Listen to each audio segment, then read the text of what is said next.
ये तो नाग चिन्ह और राक्षस चिन्ह है। एक दूसरे के पास आ रहे हैं। रोहिणी और अग्नि ने कर दिखाया, वो पुनः एक दूसरे के पास आ रहे हैं। ये तो उसी का संकेत है।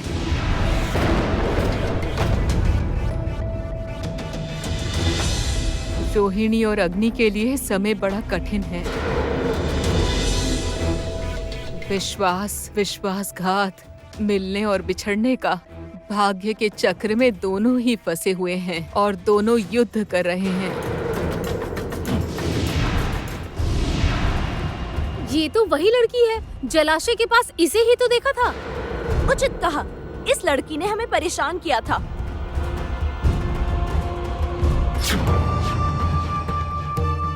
मैंने अपने शत्रुओं का भी भला किया है। सपेरन ढूंढना तो मेरा बस एक नाटक था और मैं जानता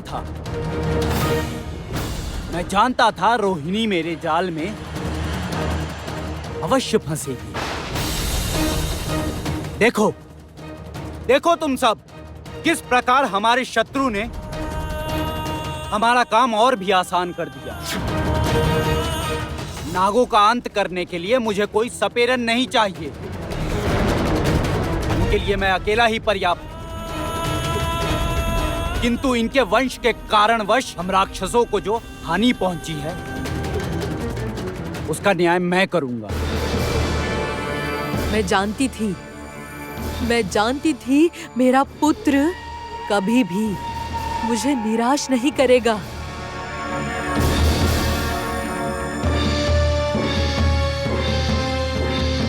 जिसे अग्नि से दूर रखना चाहती थी, उसे अग्नि स्वयं यहाँ ले आया। मेरी चिंताएं तो समाप्त होने का नाम ही नहीं ले रही है। योद्धा, आप मुझे पहचान क्यों नहीं पा रहे हैं? मैं तो आपकी राजकुमारी हूँ, तनिक ध्यान से देखिए। मैं तो आपके लिए यहाँ आई हूँ, ये सोचकर कि आप संकट में होंगे, इसलिए बस। ये मेरा परिवार है, ये मेरा राजमहल है। अपने परिवार के बीच कोई संकट में नहीं हो सकता। उल्टे तुम ही मेरी शत्रु हो। मेरा संकट तुम हो।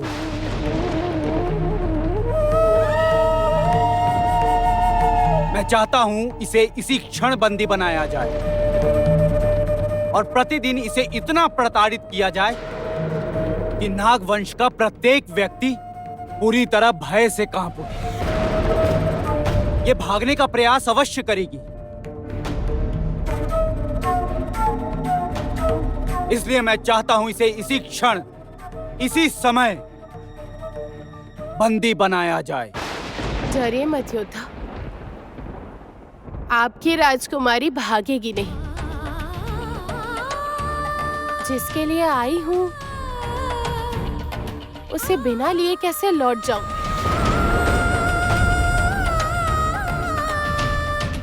तुम लोग देख क्या रहे हो? इसे बंदी बनाओ।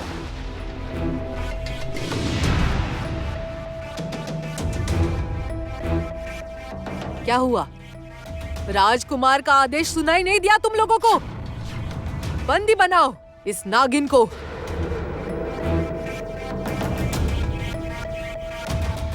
राजकुमार,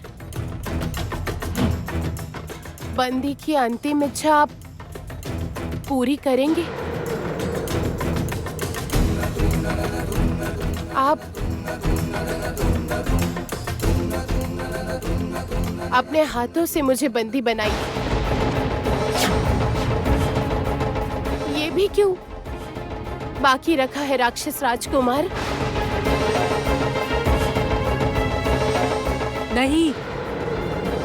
नहीं राजकुमार अग्नि, नहीं। ये नागिन तुम्हें बातों में फंसाने का प्रयास कर रही है।